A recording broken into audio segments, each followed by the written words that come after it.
Então a gente vai, deixa eu pegar aqui. Quem quiser usar, pode usar o PyCharm como IDE, tá? Quiser instalar o PyCharm, mas como a gente vai fazer coisas simples em Python, quem quiser usar o Gini, que é uma outra ideia mais simplificada, pode usar também. O Gini é bem parecido com um editor de texto simples, né? Ah, então, pessoal, esse aqui é meu e-mail, para quem quiser me mandar um e-mail com alguma dúvida, embora seja mais fácil a gente usar o grupo do WhatsApp lá, né? Esse aqui é os dois links que eu comentei antes, de criptografia de Python. Aqui, quem quiser ir atrás de algum livro físico, pode ir atrás desses dois caras aqui. Mas tem uma série já de links. Para essa linguagem de programação tem muita coisa na internet, né? Então tem os próprios sites oficiais deles, o internacional aqui e o brasileiro. Tem as aulas desse cara aqui, um professor da USP, ele é bem didático também, além das minhas ali do canal. Essa aqui é a documentação oficial do Python, então quando tiverem alguma dúvida sobre alguma função, alguma coisa, dá para acessar ele. E o Google em si, né? Se vocês botarem isso aqui para pesquisar no Google, tem que tirar só os termos que tem relacionado com cobre, com o grupo de humor lá dos anos 70. Vai vir muita coisa também para vocês. Hoje em dia é uma das linguagens que tem mais informação na internet, né? Então, sobre a linguagem, ela foi criada lá em 90, essa linguagem Python. Eu gosto de usar ela porque ela é muito simples, né? Ela é fácil de implementar, não tem muito problema de sintaxe, então ela é bem simplificada, né? Ela é multiparadigma, então a gente não precisa fazer ela orientada a objetos ou alguma coisa estritamente dessa forma. É uma programação de alto nível e a gente pode ter uma linguagem de programação usando, ou seja, uma linguagem interpretada, que no caso do Python ele no qual a gente tem só o código-fonte da gente. No caso de Python, a extensão vai ser sempre .py do arquivo. E automaticamente, cada instrução que eu tenho no arquivo ele já é interpretado e já gera uma saída. Isso difere do que acontece com uma linguagem compilada, no qual a gente tem o código-fonte, é compilado todo o código para gerar um código-objeto, para depois ele ser executado e gerar uma saída, né? Então, a vantagem do interpretador é que ele está, no caso do Python aqui, ele está disponível para vários sistemas operacionais diferentes. Então, o código que eu faço de um jeito, ele pode ser executado em vários sistemas diferentes. Eu posso compilar o Python diretamente. Quando vocês instalarem o Python, automaticamente ele já vai vir com esse programinha aqui, que é o interpretador do Python. Então, se vocês quiserem abrir ele, o shell dele, digitar algum comando aqui, automaticamente ele interpreta esse comando e gospe para nós, retorna para nós a saída. Mas, obviamente, se a gente for fazer um programa mais complexo, o ideal é não usar o interpretador diretamente, usar uma IDE que vai só mandar compilar os comandos ali no interpretador.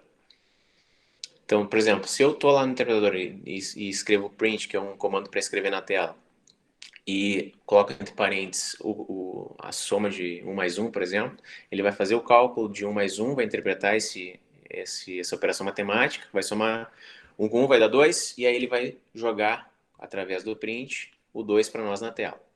Então, todos os comandos que a gente joga ali, eles são interpretados e um retorno é mostrado para nós.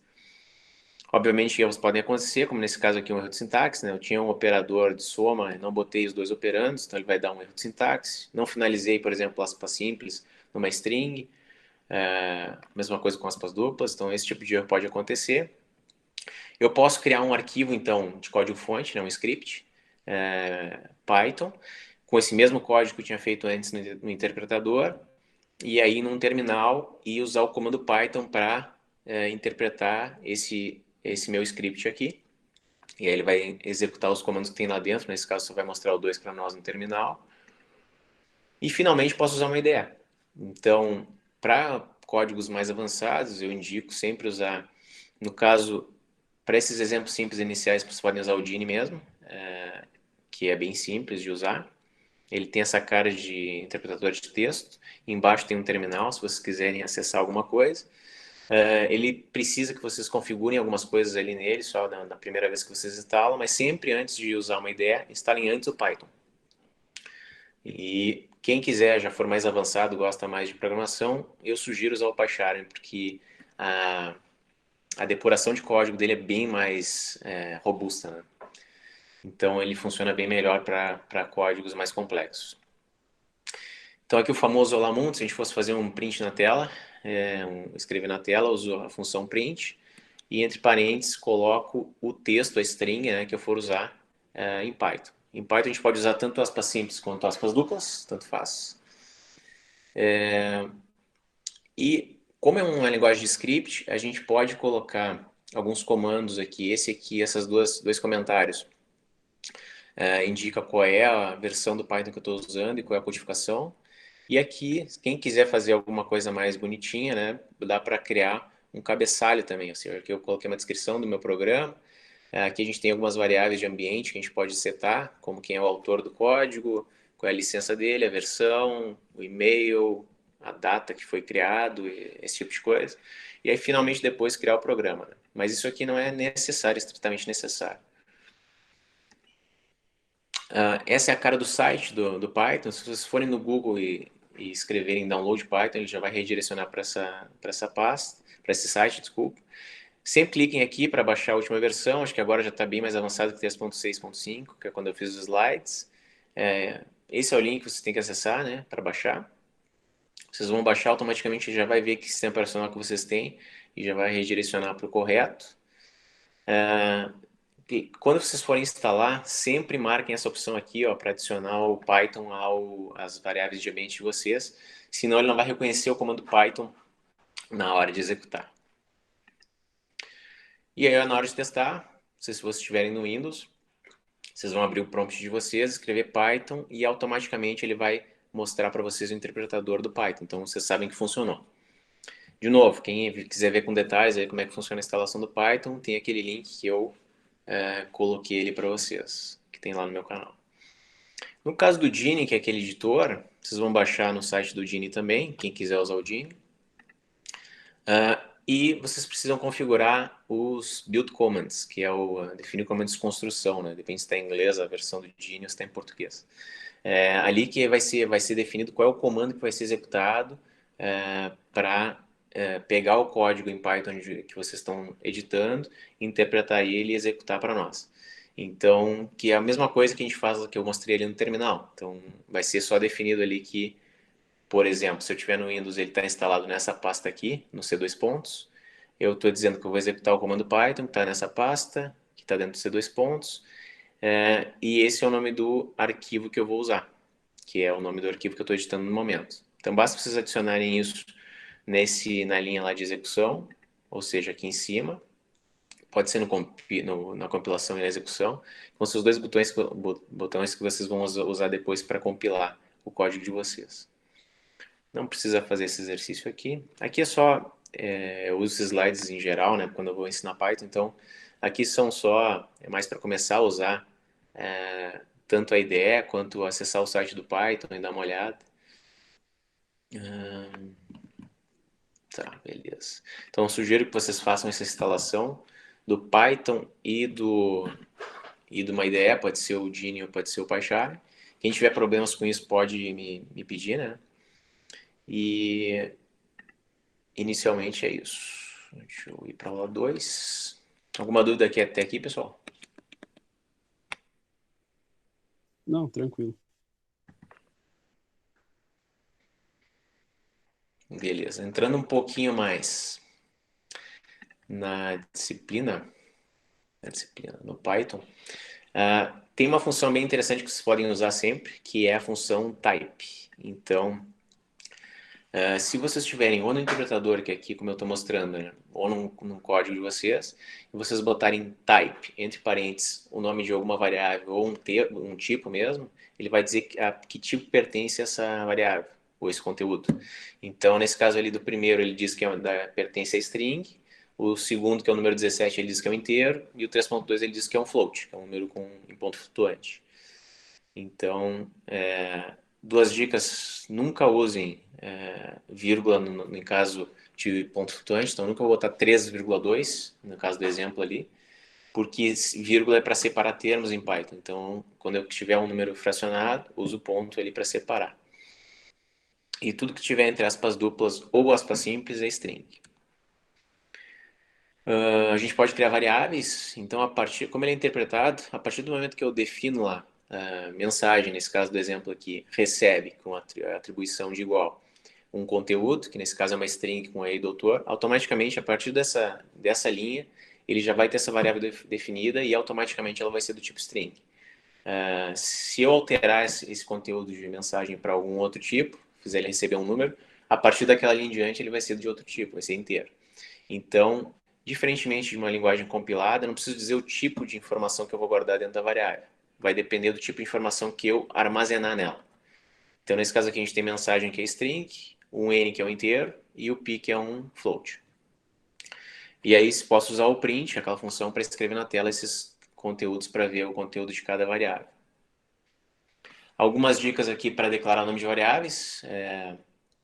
Então, sempre tentem usar nomes de variáveis significativos, né? Porque vai ser o nome que vai definir, vai explicar para quem for olhar o código de vocês o que, que ele significa. Então, se quiser fazer um nome grande, não tem problema nenhum, desde que ele explique bem o que está sendo feito ali, o que, que a variável representa. Né? Vocês podem usar underline para separar palavras, se for um nome composto. Pode usar a primeira letra da próxima palavra em maiúsculo também. E eu posso ter na variável, no nome da variável, tanto número, letras, só que eu nunca vou poder começar com um número e nunca vou poder ter um caractere especial. Então não vou poder ter hashtag, exclamação, esse tipo de coisa. Vocês podem usar maiúsculas e minúsculas. O ideal é tentar sempre usar minúsculas para declarar variáveis. E só quando tem essa junção de palavras compostas, aí vocês usem a primeira letra maiúscula. É uma boa prática. E algumas coisas em geral que qualquer linguagem eu indicaria, não usem a letra minúscula L no nome de variável, porque ela parece um número 1, e a mesma coisa para o O maiúsculo que parece o 0. Então ela pode ser confundida para quem for olhar. Posso usar o underline, como eu falei, para fazer compostos, e não posso ter números, começar com números, então 76 trombones não pode ser o nome de variável, vai dar erro de sintaxe. Não posso usar uma caractere especial, como cifrão, vai dar erro também. E não posso usar uma palavra reservada, como no caso de class, que representa que eu estou definindo uma classe nova se a gente estiver programando orientado a objetos. Então, toda linguagem de programação tem uma série de palavras reservadas, que não pode ser usado para alguma outra coisa, porque elas já são usadas, nesse caso aqui, para definir uma classe, por exemplo. Então, quem quiser saber a lista de palavras-chave de Python, vocês podem importar o módulo keyword, que nem está ali em cima, e dar um print do keyword list, que faz parte de keyword. Então, basta fazer isso, automaticamente vai aparecer para vocês a lista de palavras que não podem ser usadas, porque já estão sendo usadas na linguagem para alguma outra coisa.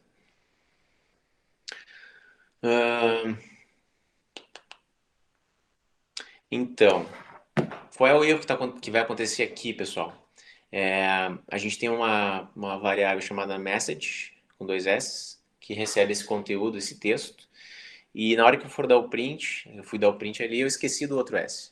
Então, automaticamente, isso vai me gerar um erro, e todo erro em Python ele vem com uma descrição. Então, ele faz o call da pilha de o que gerou até chegar nesse erro. Então, aqui, ó, esse traceback diz que o arquivo chamado helloworld.py, na linha 2, foi invocado a função, e foi executado esse código aqui chamado print message. E o problema que aconteceu foi que deu um erro de nome. Então, qual é a descrição desse erro? O nome message, que é o que está escrito aqui, não foi definido. Se eu tivesse substituído por dois S aqui, aí não ia acontecer nenhum desse erro aqui, não ia ter feito traceback nenhum. Mas é bom vocês saberem como interpretar problemas quando acontecerem no código Python de vocês. Né? Então, em Python, a gente sempre, tudo é expressão, né? Se eu jogar alguma coisa no interpretador, ele avalia a expressão e tenta retornar para mim. Ele é uma linguagem bem matemática. Então, se eu botar um mais um no interpretador, ele retorna para nós dois. Se eu botar um número, ele retorna o próprio número. Então, ele interpreta e viu que não fez nada e retorna aquele próprio número. Se eu botar uma variável, ele vai retornar para mim o conteúdo dessa variável. Tem uma série de operadores que eu posso usar. Então, o de soma, subtração, multiplicação, divisão, potenciação, que são dois asteriscos. Tem que cuidar o parênteses, né, que a gente usa para priorizar alguma operação. Então, esse código aqui é diferente, essa expressão é diferente dessa. porque aqui eu estou priorizando a soma, que tem uma precedência menor do que a multiplicação, mas como está entre parênteses, ele vai somar antes de multiplicar, aqui ele vai multiplicar o 3 e 4 antes de somar com 2. Além da potenciação ali, da exponenciação, a gente tem as duas barras para fazer uma divisão inteira. Isso significa que se tiver alguma coisa quebrada depois da vírgula, ele vai desconsiderar e vai me retornar só a parte inteira dessa divisão. Então aqui no exemplo, se eu botasse barra barra 3 barra barra 2, ele ia me retornar o número 1, que é o que vem antes da vírgula, a parte inteira. Aqui o exemplo. Aqui a ordem de precedência dos operadores que a gente tem em Python. Então, primeiro são os parênteses, esses vão ter sempre a precedência maior. Então, vai ser sempre executado o que está dentro do parênteses antes. Depois vem a exponenciação, multiplicação e divisão. E, por fim, adição e subtração. Se eu tiver na mesma expressão, por exemplo, soma e subtração, o que vai ser executado antes? O que tiver mais à esquerda. É avaliado da esquerda para a direita a expressão, e aí a gente vai nessa ordem. Strings a gente pode fazer, Python permite que a gente faça várias operações bem legais, como por exemplo concatenar, já com mais. Então aqui eu tenho uma string banana dentro da variável fruta e uma com canela dentro de assada. Se eu concatenar as duas, vai me juntar ambas as strings e vai me gerar essa string composta.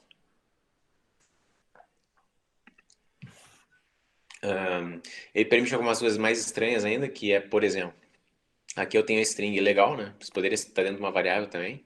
Se eu multiplicar por 3, por exemplo, essa string, ele vai me gerar 3 legais. Funciona. A gente pode também, quando tiver um texto muito longo, né, e que ele não vai caber na minha linha, eu posso começar a minha string com 3 aspas duplas ou 3 aspas simples, e aí quando eu for finalizar a string, eu finalizo de novo com 3 aspas duplas ou 3 aspas simples, então eu posso ter um texto bem composto, bem grande. Isso vai ser importante porque a gente vai fazer análise de texto ali na hora de usar para criptografar um texto, por exemplo, ou decodificar algum texto, então isso pode ser útil para vocês. Que não é tão útil, mas a gente pode ter alguns caracteres de escape para representar algumas coisas diferentes, como por exemplo um tab, eu uso barra T na hora de dar um print dentro da string, posso usar o barra N para dar um enter, para dar uma quebra de linha, e assim vai. Tem uma série de coisas que a gente pode fazer. Esses caras aqui, ó, tem esses caracteres, símbolos diferentes que a gente pode usar através desses números. Então, e a gente pode formatar a saída de string de várias formas. Então, quem quiser, por exemplo, juntar um texto com um número, isso pode ser tanto em variável quanto explicitamente como está aqui. Eu posso separar por vírgula simplesmente, ele vai juntar tudo isso e gerar uma string final no print. Posso usar, parecido com o que é feito lá em linguagem C, posso usar o porcento alguma coisa, se alguma coisa vai depender do tipo de informação que eu vou colocar. Então aqui é de inteiros, por isso que é porcento %i. E aí eu uso o porcento aqui para dizer o que vai ser substituído aqui dentro do texto no porcento %i. Então aqui, nesse caso aqui eu vou ter só um texto e aí eu vou ter vários porcentos alguma coisa para ser substituído pelo que tiver aqui do lado. E posso usar essa outra forma, que é usar o format de strings, que dentro das chaves vai ser colocado o conteúdo que está aqui entre parênteses. Eu sugiro usar essa primeira forma, que é mais simples, mas para vocês saberem que existem essas duas outras formas aqui para formatar strings.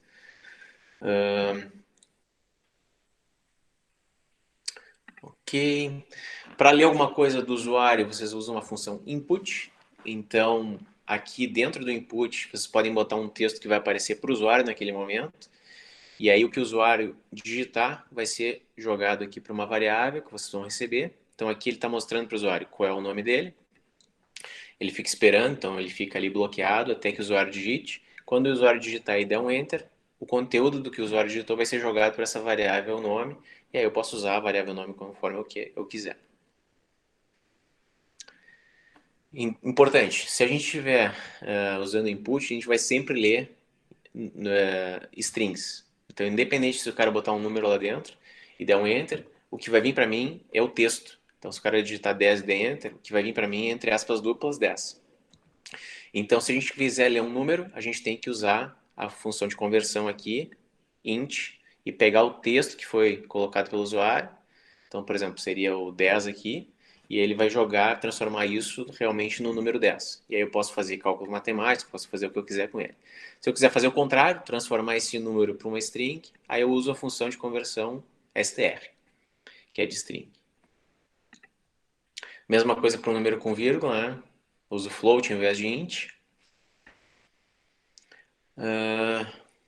Então aqui só para mostrar aqui um erro bem simples. Ó. Eu estou lendo um número que o usuário quer somar com essa variável b, que tem o conteúdo de 10, só que eu não transformei com int.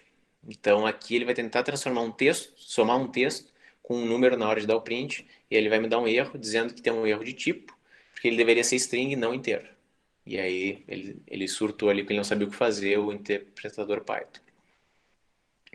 Comentários. Vocês podem usar hashtag para comentar uma linha, ou usar aspas, 3 aspas duplas e 3 aspas simples para fazer um comentário de várias linhas. Então, a estrutura de programa que se vocês quiserem criar com o programa principal pode ser parecida com essa. Aqui eu estou definindo, toda vez que eu tiver um def, eu estou definindo uma função. A gente vai ter uma aula só de funções depois. Aqui eu estou definindo o main, programa principal. Vou ter todos os meus comandos aqui. Diferentemente de outras linguagens de programação, para eu saber o que está dentro do main, do programa principal, basta que eu dê um tab e aí eu sei que se está nessa tabulação aqui, faz parte desse bloco de instruções main. Então a gente não tem, como em outras linguagens, por exemplo, o Java, que tem as chaves para dizer onde é que começa e termina. Aqui vai ser tudo pela indentação. Se está mais para a direita, faz parte daquele código. No final aqui eu estou chamando a função que eu defini antes do programa principal. Então essa é a estrutura que eu defino aqui. Ó. Então aqui seria o nosso Olá Mundo, um programa Olá Mundo bem simples. Estou definindo main, dei um print de Olá Mundo. E essa linha 4 aqui só para garantir que eu realmente estou executando o main, né? Você não precisa se preocupar com isso. E aí a gente vai lá e vai executar o main, que é esse programa principal. Então ele vai vir para cá primeiro, chamou o main, veio para cima, escreveu o Olá Mundo, voltou para cá e saiu do programa. Agora, o exemplo que eu tinha mostrado antes lá, parecido com aquele exemplo, né? Só que aí usando aqueles comentários para dizer qual é a versão do Python que eu estou usando, qual é a codificação, quem é o autor, a data que foi feito, e aí eu estou definindo aqui uma variável A que recebe um inteiro, que vai ser informado pelo usuário com input, somando A com B e mostrando na tela. Aqui um exemplo um pouquinho mais completo, um pouquinho maior, então estou lendo 2 números, só que eles estão ambos em string, transformei ambos para inteiro, fiz a soma dos dois, e transformei para string de novo para mostrar na tela para o usuário. Então aqui, pessoal, só para mostrar para vocês, então eu vou fazer alguns exercícios, outros eu vou deixar para vocês fazerem, tá? Então aqui o primeiro exercício era pegar esses comandos aqui, vocês podiam executar eles direto no interpretador, ou colocar num código para ver quais são as saídas deles. Então, se vocês tiverem uma ideia, que nem o meu caso aqui, eu fiz os comandos que ele colocou, só que alguns deles, como eu não estou no interpretador direto, eu preciso dar um print para mostrar o conteúdo dele, né, o que está resultando.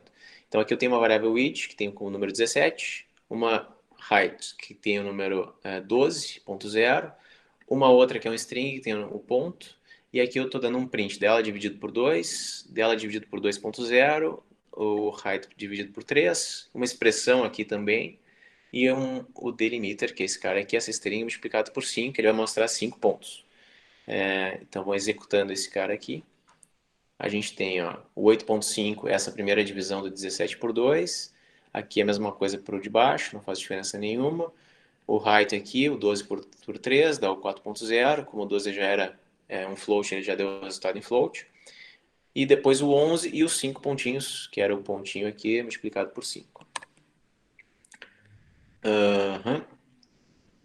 Então, aqui a gente tem um código base, no qual eu tenho dois dados aqui, A e B, que é o número 3 e 4. Faço a soma dos dois, guardo em soma, e aqui eu estou tentando mostrar ele, só que o problema é que a gente não está, a gente está mostrando um texto fixo.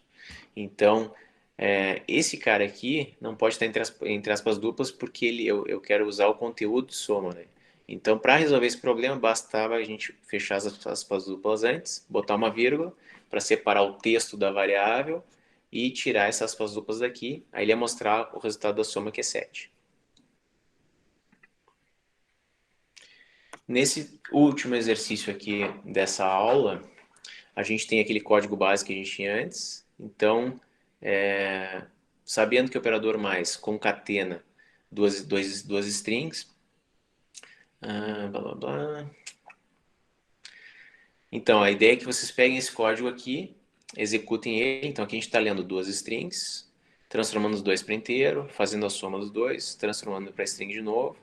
E aqui eu estou tentando concatenar um inteiro com um string. Para eu resolver isso, basta eu substituir o int aqui por str, que é a variável que a gente tinha inicialmente. Aqui é a mesma coisa, por str também. E automaticamente vai parar de dar o erro no código de vocês.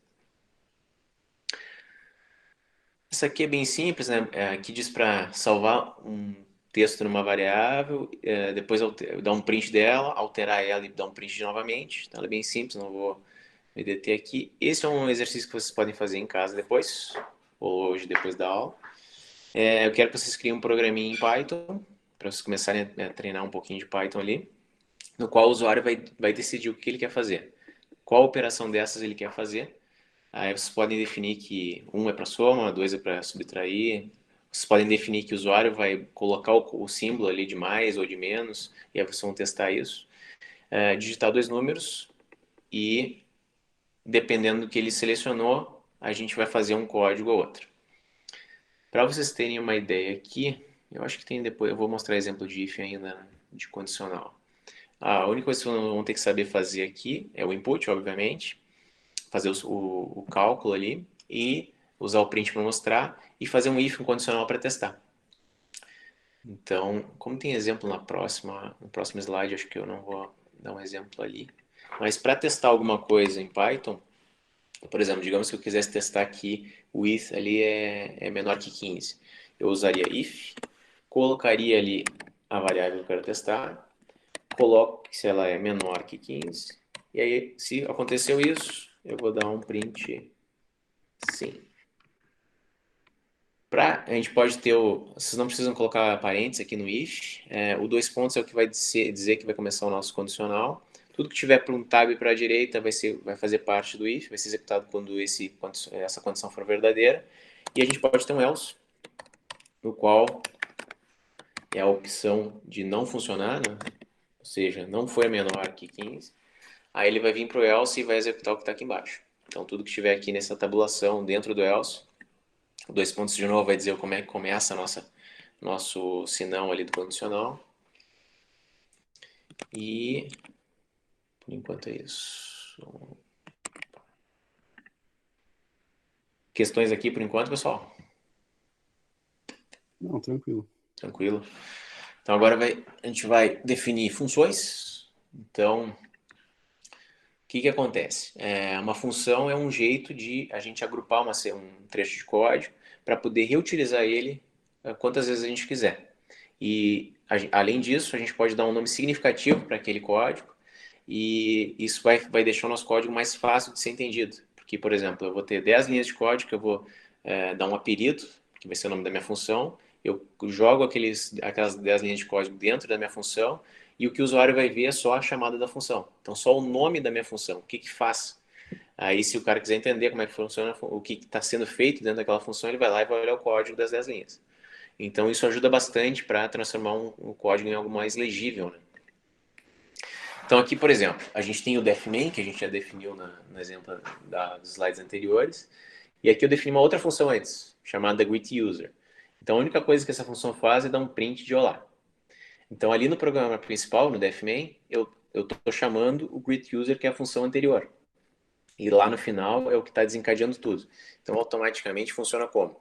Eu venho aqui, começo a executar o meu main, venho para cá, para a definição do main, entro dentro do main e a única coisa que ele está fazendo aqui é chamar o greetUser. Então, ele vai para onde está o greetUser, vai executar tudo que estiver fazendo aqui, nesse caso é um print, e vai finalizar e vai voltar para cá. Aqui, modificando a mesma função, agora a gente está recebendo aqui um parâmetro de entrada. Diferentemente de outras linguagens, a gente não precisa colocar, a gente não vai colocar o tipo de informação que a gente vai receber. Então, eu só vou dar um nome para a variável, para o meu parâmetro de entrada, para quando eu for nesse caso aqui, dar o print, eu usar esse conteúdo para chamar olá, fulano de tal. Então, no nosso programa principal agora, a gente tem uma variável chamada name, que é recebida pelo usuário. Então, o usuário informada pelo usuário, desculpa. Aqui a gente chama o greet user e passa esse conteúdo lá para o usuário, que é mostrado na tela. E aqui eu estou passando um valor fixo, Mary. Então, ele vai chamar duas vezes a função. Estou chamando a função mais de uma vez. No primeiro vai ser o que o usuário informou. Nesse caso aqui eu chamei de Joe. O usuário digitou Joe. Depois o fixo, que é o Mary. Então, a gente está reutilizando o código que a gente definiu aqui dentro na função. Aqui, a gente pode ter quantos parâmetros a gente quiser na função, né? Parâmetros de entrada. Aqui a gente tem agora o primeiro nome e o sobrenome. A gente está agrupando eles ali. E na hora de chamar, aqui eu estou pedindo tanto o primeiro nome, nesse caso ele foi informado Joe, depois o sobrenome que é Turner. Ele chamou o greet user, passou o primeiro e o segundo parâmetros, com esse conteúdo que o usuário informou, e mostrou na tela para nós. Tem que cuidar só a ordem, né? Quando vocês forem passar o conteúdo de vocês. Então sempre tem que cuidar essa ordem dos parâmetros. E uma coisa bem legal de Python é que eu tenho como colocar um valor default para os parâmetros. Então aqui no caso do greet user a gente colocou aquele igual ali para dizer que quando não passarem nada para o nosso greet user, o nosso parâmetro de entrada de user vai ser Jack. Então aqui quando eu chamo a função e passo um nome, nesse caso Joe, ele vai usar o Joe. Quando eu não passo nada, na segunda chamada ali, ele vai usar o Jack. Então aqui ele usou o Joe, aqui ele usou o Jack.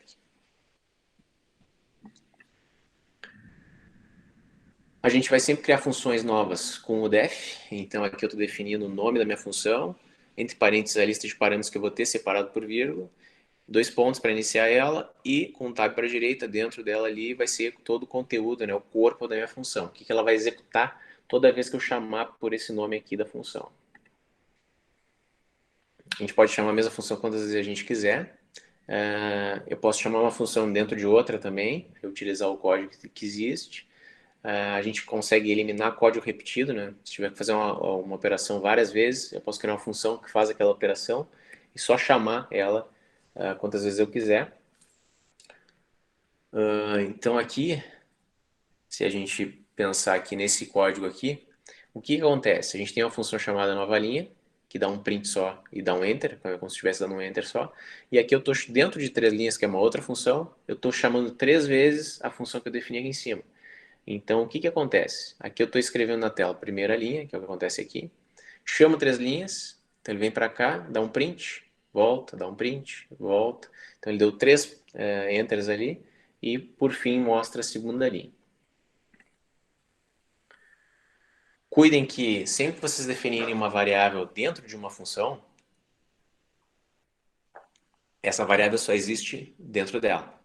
Então, por exemplo, aqui eu tenho uma função chamada concat dupla, eu defini uma variável chamada concat. Se eu estou no meu programa principal e tento usar concat, ele vai dizer que não existe.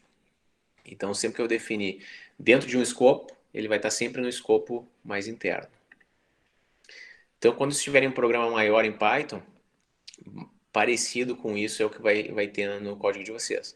Eu tenho uma série de funções definidas. A primeira função de vocês vai ser a principal, o código começa a chamar o restante. E lá no final vai ter o main, que é o que invoca o meu programa principal. Esse é o esqueleto de qualquer programa em Python que vocês vão ter. Sempre que eu for definir uma função, até agora a gente não teve, mas pode acontecer da gente definir uma função e toda vez que eu chamar aquela função, eu quero que ela me retorne alguma coisa de volta. Então, um exemplo bem clássico aqui é para calcular a área de um círculo. Então, passo o raio como parâmetro de entrada, ele faz o cálculo que ele precisa fazer, multiplica o valor de π, que está no módulo math, de matemática, multiplica pelo raio e eleva ao quadrado, e aí salva isso numa variável local temp e retorna, quando eu faço essa palavra reservada aqui, return, ele para de executar minha função, embora mesmo se tiver mais código embaixo, não interessa, ele pega esse conteúdo de temp e retorna esse conteúdo para quem chamou a função. Então, quem chama a área tem que já automaticamente definir uma variável, botar o símbolo de atribuição e aí depois botar a variável, o nome da chamada lá, área. Então, dessa forma, quando ele retornar esse conteúdo para mim, eu já vou salvar isso numa variável e usar esse conteúdo depois, conforme eu quiser. Aqui um exemplo bem clássico, que é fazer um teste lógico numa função. Então, por exemplo, aqui eu estou testando se o x é divisível por y. Então, eu estou fazendo um if, um condicional. se o resto da divisão, que é o porcento serve para isso, se x dividido por y, ou se o resto dela é igual a zero. Então, o igual em Python é com dois iguais, porque o igual único já é usado para atribuição, né? Então, nesse caso aqui, estou retornando verdadeiro. Em Python, o verdadeiro é com true, com T maiúsculo. Caso contrário, que é o nosso senão, ele vai retornar false com F maiúsculo. E a gente, se tiver algo fazer um código parecido com esse, a gente pode transformar ele em menos redundante assim. Porque se eu estou fazendo um teste lógico para verificar se ele é verdadeiro, para retornar verdadeiro, eu posso retornar o próprio teste. Então, se esse código aqui deu verdadeiro, é como se eu estivesse substituindo isso por return true. Mesma coisa para o false. Se isso aqui não for verdade, é como se estivesse substituindo isso por false. E aí esse código aqui, que era um pouquinho maior, se transforma num código menor. E mais legível também. E aí na hora de usar a função booleana, eu não preciso comparar explicitamente com o true, né? Não preciso botar igual a true. Eu posso só testar dentro de um if, porque o resultado de um if é sempre um valor lógico. Então é verdadeiro ou falso. Então automaticamente já vai me retornar o que eu quero. A gente pode, que nem eu mostrei brevemente ali, passei meio rápido, a gente pode importar, né, módulos. Então, módulos nada mais são do que um arquivo Python com uma série de funções. Então, eu importei o math ali para conseguir usar a constante pi. A mesma coisa, a gente pode criar os nossos módulos. Então, se eu criar um arquivo .py, nesse caso aqui é matemático, e não tiver programa principal nenhum, ele é um módulo. Então, aqui eu criei um arquivo chamado matemática.py, que tenha várias funções, uma para somar, uma para subtrair, multiplicar e dividir, e retornar esse resultado para quem chamou. E aí lá no meu programa principal eu posso pegar e importar o matemática, esse arquivo aqui, desde que eles tenham na mesma pasta, mesmo diretório. E aí depois no meu programa principal eu posso ler os dois inteiros, chamar a função subtrai, passar esses dois inteiros para ela e usar o meu módulo matemática para chamar a função subtrai que está lá no outro arquivo que está aqui. Aí ele vai calcular isso, vai retornar esse conteúdo vai ser jogado aqui para o meu res, para minha resposta, para o meu resultado, e eu vou jogar ele na tela. Aqui uma dica, se o nome for grande, que nem matemática, eu posso dar um apelido com S, então eu estou dizendo que eu vou importar o módulo matemática, mas eu vou chamar ele de match, e aí depois eu posso usar ele como eu usaria anteriormente. E se eu não quiser, digamos que você tem muitas funções lá no módulo, se eu quiser deixar o meu código mais limpo ali, menorzinho, eu posso importar só o que eu quero. Aí eu uso from, o nome do meu módulo, matemática, eu vou importar somente, do import somente da função que eu vou usar, nesse caso soma. Aí aqui dentro, na hora de usar, eu não preciso, é como se tivesse definido soma dentro desse arquivo aqui. Aí eu não preciso botar matemática.soma. Então, funções que vocês podem usar matemática estão todas dentro desse módulo aqui, já tem uma série de funções lá prontas. Se vocês quiserem dar uma olhada nelas, ó, vocês podem usar esse link aqui. Esse link é da documentação do próprio Python, tá? E ele tem uma série de funções, ó, tá em português a descrição. Vou mandar aqui no chat. Então, isso serve não só para função matemática, mas aí vocês podem dar uma olhada aqui e achar outros tópicos interessantes, né, de Python. Então aqui eu estou chamando o log10, estou calculando o seno, ó, que também é uma outra função que está lá dentro. E como tarefa para vocês, eu quero que vocês leiam um programa, façam um programa que vai ler 4 números e mostrar a soma e a multiplicação desses 4 números. Quem quiser usar a função aqui, tentar modularizar esse código e reutilizar o código, vai deixar o código um pouquinho menor, né? Então eu sugiro que vocês tentem fazer isso. Quem já conseguir fazer no 1, beleza. Quem não conseguir, tenta fazer o normal, ver se funciona. E aí o 2 é basicamente isso, tentar reduzir o meu código através de funções.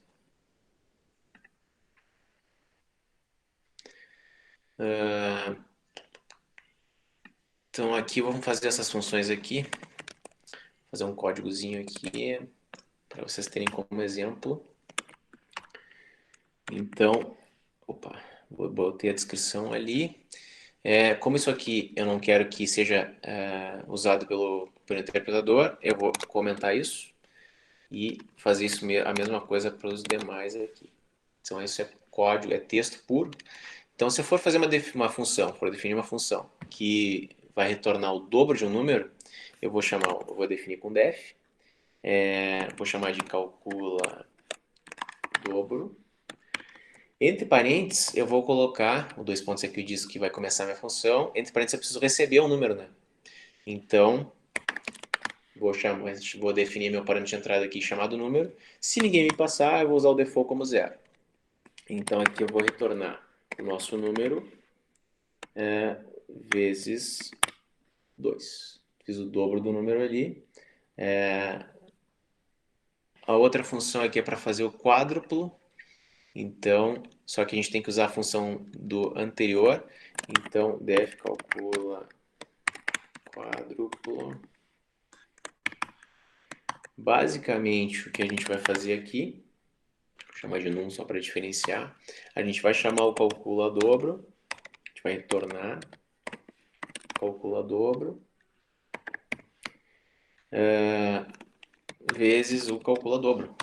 A gente está reutilizando a função e calculando o que ele está me pedindo ali. E por último, uma funçãozinha um pouquinho mais complexa, vocês veem que até o momento aqui eu não fiz nenhum programa principal, né? Eu estou só definindo a função e aí depois no meio eu posso chamar ela quantas vezes eu quiser. Então aqui na última, ele pede para criar uma função que vão ser passados 4 valores e vamos chamar de testa valores. Então ele vai receber o A, o B e o C. E aí ele diz que tem que retornar um número inteiro que representa, por exemplo, se eu retornar 2 é porque todos são iguais, os três. Se retornar um é porque um deles é diferente. E se todos forem diferentes, tem que retornar zero. Então, basicamente, o que eu vou fazer aqui é fazer um teste. Então, se o meu A, Python tem uma coisa bem legal, que ele permite que faça alguma coisa parecida com essa. Por exemplo, se eu quisesse testar se o A é igual ao B e usar o conectivo E para juntar um teste condicional com outro, e o B é igual ao C, né? Isso é o tradicional que a gente faz em qualquer linguagem de programação. Então, isso automaticamente diz que o A também é igual ao C e os três são iguais. Então, nesse caso aqui, a gente retornaria todos iguais, é 2. Python é uma linguagem bem matemática, ela permite que a gente faça isso. Então, isso funciona também em Python. Eu estou igualando todos os valores ao mesmo tempo e funciona da mesma forma. Aqui a gente poderia fazer um else e um outro if, né? E em Python, então aqui, por exemplo, A diferente de B, que é diferente de C. Então, estou negando a igualdade. E aqui eu vou retornar zero se todos forem diferentes. Em Python, a gente pode agrupar esse, quando a gente tiver vários testes, a gente pode usar o elif, a gente está juntando, se a única coisa que eu vou ter no meu else é um if, eu agrupo ele com o elif e ele funciona perfeitamente. Só que aqui, como eu tenho que ajustar a tabulação. Né? A mesma coisa aqui, caso contrário, a gente vai retornar um, que é o único caso que sobrou. Então, lá no programa principal, eu posso pedir os valores para o usuário, né? Então, A recebe, vou transformar para inteiro, o que vem do input, qual o primeiro valor. Vou fazer isso para o A, B e C. A gente não precisa ter o mesmo nome de variável aqui, tá, pessoal?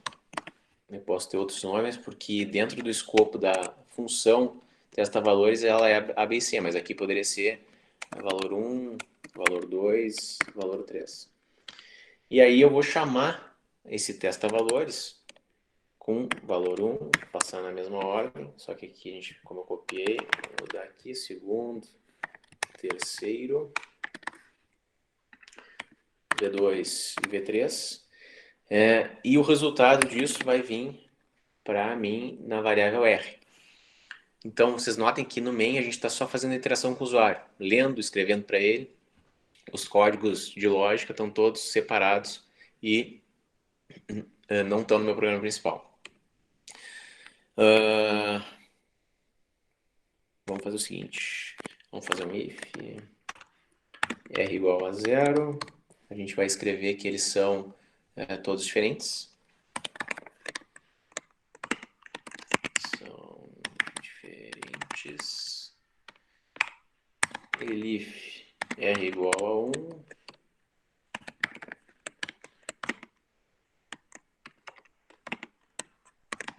a 1.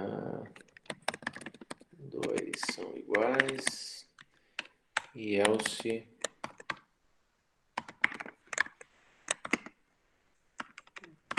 são iguais.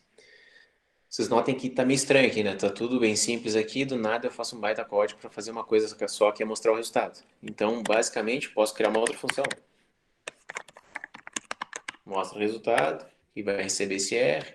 Vou definir ela antes aqui. Mostra resultado.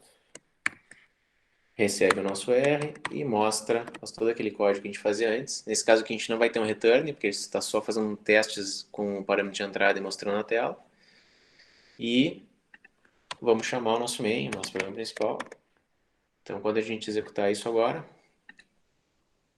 ele vai pedir o primeiro valor, que vai ser o V1, vou botar 10.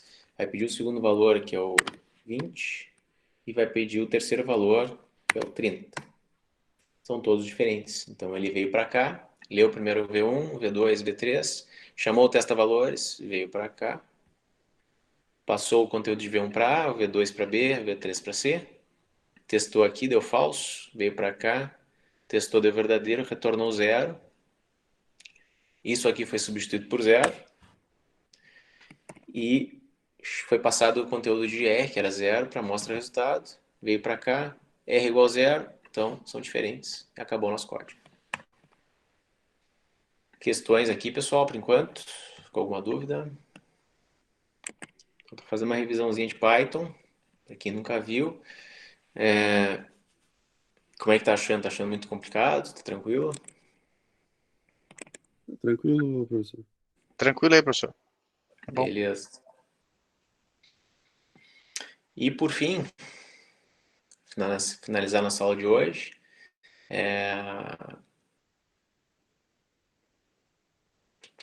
Vamos abrir aqui. Condicionais de repetição, a gente já acabou vendo algumas coisas, né? Como o if.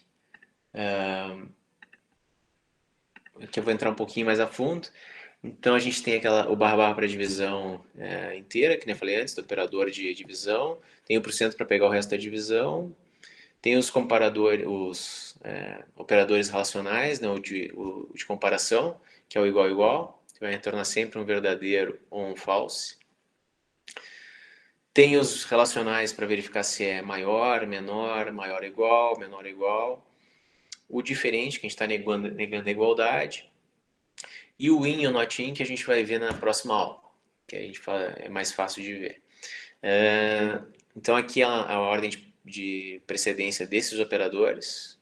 Então aqui primeiro a exponenciação, depois os operadores de multiplicação e divisão, soma e subtração, os relacionais, a negação, que é o not em Python, o conectivo e o conectivo ou, para agrupar expressões compostas.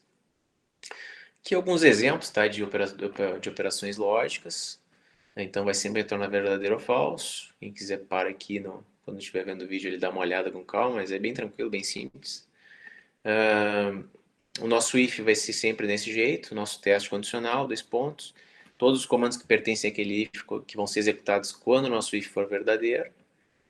Eu posso usar o else, que é o nosso senão, né, alternativo. Então eu posso ter ele ali se eu quiser. Então aqui, se for par, se a divisão do x por 2 for igual a zero, ele vai executar isso aqui. Caso contrário, ele vai executar isso aqui. E quando eu tiver vários ifs, que nem eu mostrei antes, aí eu vou usar o elif para agrupar esses ifs. Isso vai acontecer normalmente quando a gente estiver testando várias vezes as mesmas variáveis. Então, se eu quiser saber, nesse caso aqui, se x é menor ou maior que y, ou se ele é igual, estou fazendo o mesmo teste para várias possibilidades, né? Isso é muito usado como menu de opções também, o elif, ou seja, o usuário escolheu a opção A, ou a opção B, ou a opção C, então a gente está testando a mesma variável para várias possibilidades. Isso em outras linguagens poderia ser usado um switch case, né? Em Python só tem o if e vários elifs. E eu posso ter os ifs aninhados, isso aqui normalmente vai acontecer quando a gente tiver mais do que fazer além dos ifs, né? Então aqui se eu for dar um print antes, aí eu vou ter que fazer isso, não vou poder usar o elif. Mas o código, desse código de exemplo aqui e o anterior, fazem a mesma coisa. Na hora de executar, ele funciona igual. Aqui é uma observação do Python mesmo, como eu falei, ele é bem matemático, então esse código aqui, é a mesma coisa que esse, com conectivo e é a mesma coisa que esse. Então, a mesma coisa que a gente faz lá em matemática, com conjuntos, para verificar se está no intervalo, a gente consegue fazer isso em Python diretamente, sem precisar fazer um if composto que nem esse. Poucas linguagens têm essa facilidade. Se eu usar o return e não passar nada como parâmetro, automaticamente também ele vai retornar e vai parar de executar a função, né? Isso normalmente é usado quando acontece algum erro, quando eu não quero que seja mais continuada a função, aí eu posso dar um return e ele para de executar minha função ali. Isso é muito importante, tá, pessoal? Isso, algumas funções, algumas linguagens não têm essa barbada, né, essa possibilidade. Mas, por exemplo, digamos que eu criei uma função aqui para imprimir um logaritmo. Então, aqui eu estou testando se ele é menor que zero, que se ele for menor que zero, eu quero retornar o zero, ou seja, o valor, mas eu quero retornar falso para dizer que não. Ou seja, além do número, eu quero retornar que eu não consegui executar, fazer esse cálculo, né? Então, além do valor aqui, porque eu posso ter o logaritmo de zero, então, se eu só retornasse zero aqui, eu não estaria dizendo se eu não consegui calcular ou se o valor realmente era zero do cálculo. Então, para isso, em Python, a gente consegue agrupar mais de um valor, quando eu quiser retornar mais de um valor, uma função, usando parênteses, separando por vírgulas, e quando eu agrupo essas informações desse jeito, eu estou chamando isso de uma tupla. Então aqui, ou ele vai entrar no if e vai dizer, não, o primeiro valor é falso e o segundo é zero, ou ele vai vir para cá, vai calcular o logaritmo de x, vai guardar em resultado e vai retornar para a pessoa que chamou a função true e o resultado. Então essas duas informações. Como é que funciona isso? Na hora que for chamar a função, aqui eu li um número, float, chamei o imprimir logaritmo, que é a função aqui de cima, passei esse número para ele como parâmetro, que é o x. Na hora de receber o conteúdo, eu não vou receber um só. Então eu vou receber ou true o resultado, ou false e zero. Então aqui o true or false vai estar dentro dessa variável ok, e o zero ou o resultado vai estar dentro dessa variável result, depois eu posso usar eles tranquilamente. Isso serve para mais valores, né? Se eu quiser ter uma tupla com 10 valores, posso ter. Aqui o comando de repetição while, então aqui eu estou iniciando meu número em 1, enquanto ele não chegou em 5, estou mostrando ele na tela e estou fazendo ele somar 1 em 1 até chegar no 5, até chegar no 6 nesse caso, né? Então isso é a mesma coisa, com mais igual é a mesma coisa que eu faria dessa forma aqui, pego o número atual de num, somo 1 e atualizo o número num ali para a próxima execução. Posso usar o comando break. Sempre que eu executar o break dentro de uma repetição, ele vai parar de executar e vai sair desse laço de repetição. O for é um pouquinho diferente, tá no Python, tá, pessoal? Então ele pode percorrer uma série de informações, pode ser uma lista, por exemplo. A gente vai ver listas depois na próxima aula com mais detalhes, mas aqui eu estou fazendo o quê? Eu estou fazendo um somatório com S, que começou em 0, e aqui eu estou dizendo, vou fazer uma repetição com a variável i dentro desse intervalo aqui, dessa lista de valores. Então, colchetes é para listas em Python, lista de elementos. Então, isso é fixo, né? Ele vai começar, a primeira iteração aqui que ele entrar, ele vai ser 0, a segunda vai ser 1, a terceira vai ser 2, e assim sucessivamente. E ele vai fazendo somatório até que o S chega a 10 e ele vai parar. Então, o conteúdo de i vai variando dentro dessa lista aqui. E essa lista é arbitrária, né? Eu que coloquei esses valores para mostrar. Eu posso usar o for para percorrer caracteres em uma string também. Então aqui se eu botar for c in e um texto, ou uma variável que tem uma string, ele vai percorrer letra a letra. Então a primeira vez que ele entrar no laço vai ser T, a segunda vez vai ser o texto H, depois vai ser o I e assim vai. Aqui eu estou percorrendo o for para listas de novo, de strings. Então aqui eu tenho uma lista com várias strings, e aqui eu estou fazendo um for, uma variável dentro dessa lista. Isso significa que a primeira vez que ele entrar aqui, essa variável aqui vai receber esse conteúdo áudio, a segunda vez vai receber PMW e assim vai. Essas funções aqui, upper e title, são funções de strings. O upper transforma tudo para maiúsculo e o title transforma a primeira letra para maiúsculo. Posso usar o if em listas para verificar se a lista está vazia ou não. Então, se eu testar if e o nome da minha lista, ele só vai entrar aqui dentro se a lista não estiver vazia. mais alguns exercícios. Então, o exercício que vocês vão ter que fazer em casa depois é esse exercício aqui. Então, vocês vão fazer um programa. Tentem modularizar o código, tá, pessoal? Mas vão fazer um programa que pede 3 lados de um triângulo. E aí vocês vão informar se esses valores formam um triângulo, podem ser um triângulo ou não. E se formar um triângulo, vocês vão dizer se ele é equilátero, isósceles ou escaleno. Então, para formar um triângulo, os 3 lados têm que... A soma de 2 deles tem que ser maior que o terceiro. Os outros 3 aqui...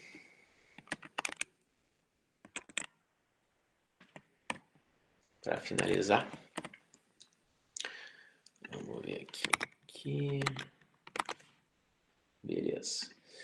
Então aqui a gente vai fazer uma função aqui, um programa. Vou fazer um def-main aqui. Chamar de exercício 1. Fazer assim. Então aqui eu tenho que pedir 2 números para o usuário. Então, x input qual o primeiro valor. Vou fazer a mesma coisa para o y, né? xy. Qual o segundo valor. E tem que dizer qual é o maior deles. Então, se o x for maior que o y, eu vou dar um print de x. Caso contrário, eu vou dar um print de y. Podia ser cri-cri, testar se o x é igual a y, mas aí estou simplificando aqui só para não complicar a vida de vocês.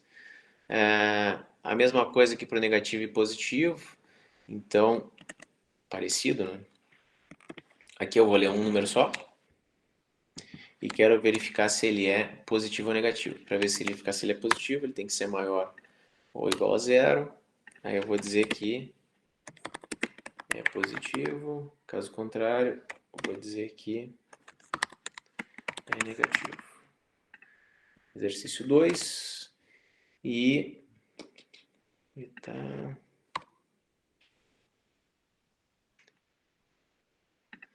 Aqui um exercício bem simples também, no 3, no qual vai pedir uma letra para o usuário. Vou chamar de letra aqui. Qual a letra? E aí eu vou testar se a letra for igual a F. Eu vou escrever feminino. Se a letra for igual a M, eu vou escrever masculino. E caso contrário, eu vou escrever... Opa.